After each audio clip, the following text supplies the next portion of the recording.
Yeah, man, what's good, guys? Your boy Hugo the Savage back again with another movie review. We have Oppenheimer. Uh, Looking forward to talking about this one, man. Watched it yesterday at the cinemas with my son. Um, let's get into it straight away, man. So, let me just run the synopsis of this movie. A bit of history buff in it, so I'm not sure how much people know about what the story is. I know a lot of people just saw that, Cillian Murphy's in a movie. They love Cillian Murphy. Oh, Robert Downey Jr.'s in it too. Emily Blunt's in it. Let me give it a go. Basically, during World War II, the appointment of J. Robert Oppenheimer to work on a top secret Manhattan project. And from there, spends time over the years developing the atom bomb. And we know the atomic bomb of what it did to the world going forward and changed the course of history and the future forever in a certain way, because it's the first of nuclear weapons, and nuclear weapons run the world pretty much. It's how people show their might from different countries now. It's like, you don't want to mess with us because we got nuclear weapons too, and then everyone goes, well, we'll leave you to do what you do and carry on with your dictatorship. That's pretty much how the world runs. So, very important man in history. I'm a history nerd, so I was really excited to watch this. Took my son to watch this, just turned 15. He was excited to watch it, but I was a bit like I mean, I know that he's a up and coming actor, so I know that he watches movies for that reason as well. But I was like, okay, I already know the runtime's 3 hours. It's not going to be full of action. If you don't already know what's going on, you might not care too much. But he enjoyed it a lot, which was telling to me. Christopher Nolan movie, of course, one of the greatest to do it. He actually probably had, I don't know, maybe 4 or 5 of my favourite movies. Dark Knight, Interstellar, Inception, we can keep going. So, yeah, visually, beautiful movie. We know his style of filming and cinematic work, so I thought it was visually beautiful. I like, he's still a little bit artsy in certain parts, but at this point, as long as you don't go overboard and do stuff that don't even make any sense, I'm fine with adding like this artistic creation to it to make it look a little bit different. All the movies are the same nowadays, so there was a flair to it. There was parts of the movie what were black and white, so instead of putting on the screen 1945, 1947 to let you know where it was, from the beginning of the movie, one part of it's black and white to give off where it is, and it lets you know that every time we're on this part of the movie, this is in black and white.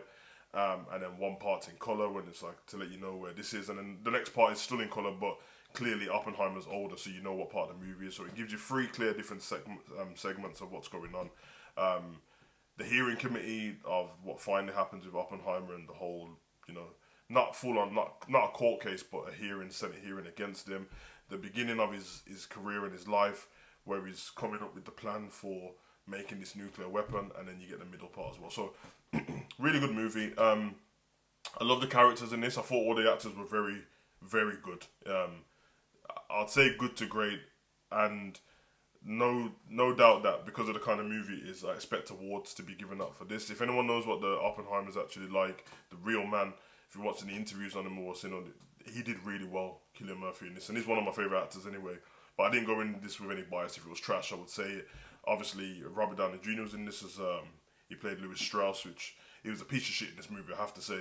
And there was certain parts that I've only read through history books and stuff, but when you visually see someone acting out what had happened, it winds you up in a different way. And it's a long movie. It's 3 hours long. Did the runtime affect me in a certain way? Going into it did, only because I watched it, not late, but I watched it later on in the day, and I was just like, for myself, I'm like, I feel a bit tired already. And cinemas is dark. I know what I'm like. If the movie's not full of action, I'm never gonna fall asleep in the cinemas, but I will get a bit tired. I was tired in there. Did the movie grab me? It did, because it gave me different segments of the movie, and there's an initial feeling that everyone gets when they watch a movie that you're like, it's coming towards the end now. When I thought that in this movie, and then I looked at my watch, there was 1 hour and 20 minutes left, and I was like, ooh, well, this is perfect, because I actually didn't want it to come to an end. When I felt like it was, I was like, nah, I kind of want more from this movie now, because it's starting to kick up, and you know what I mean? People probably could argue that, some parts weren't needed to make the movie short, but for me, I would argue it's giving the build up to what it is, and there's always an argument between long movies and stuff like that. I can't think of anything that they would need to cut out of the movie to make it short, to be honest, so that's probably needed to run that time. Florence Pugh was in this movie. I didn't know she was in it before, so I don't know. I watched the trailer. I don't know how I didn't realise, but she's in it. She was good. She played She played his first girlfriend, pretty much. She was decent in the movie. I mean, I don't know if you kids can watch this. There's some sex scenes in the movie. Kind of like what I didn't expect. I mean, I didn't particularly care. I'm a grown man and stuff like that. But I didn't expect like nudity and stuff like that. But there was.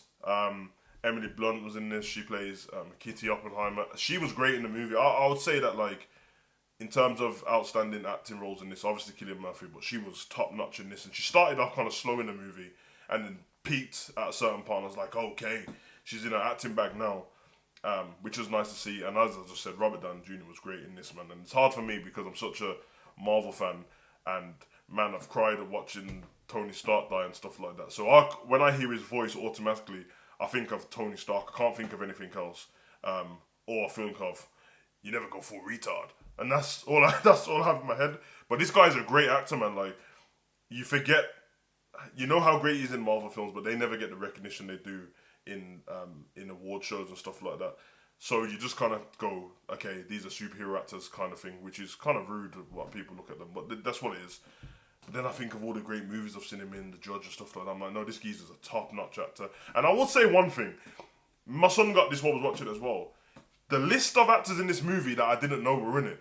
Oh my God, top-notch actors. Watching one scene, Emily Blunt pops out, Florence Pugh pops out, Rami Malek pops out, Matt Damon pops out in this. I'm like, yo. And it just keeps going. Jack Quaid. My man from Drake and Josh. Josh.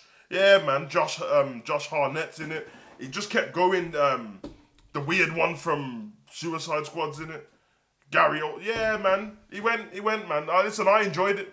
As I said, not much, but visually beautiful. The script was great. The actors were great. The only negative for some people is going to be that it's long. I don't see it as a negative, but I can get where people are coming from. But if you know the runtime before you go into it, you make your mind up how early you want to go watch it, how you're feeling on the day, because it will affect how you feel when you're watching the movie. If you're a Christopher Nolan fan and you kind of like biased to watch the movies, you're going to absolutely love the movie. And if you're not a Christopher Nolan fan and you just want to go watch a great movie and you don't know any history about it at all, it's going to sway you either way. You might not care as much, but very important story in history. And I enjoyed it. And I'm going to give this out of 10, 8.5, maybe a 9. Maybe a 9, but that's probably based on the fact that I love the history behind these things. But I haven't anything bad to say about the movie, so it's really good, man. Even like the way Einstein was in this movie and stuff, I loved it, man. Anyway, I've been your boy Gonzalez. Comment, like, subscribe, and share. Let me know what you think in the comment section. Let me know what you thought of the movie and how you found it. Yeah, good stuff, man. Oppenheimer.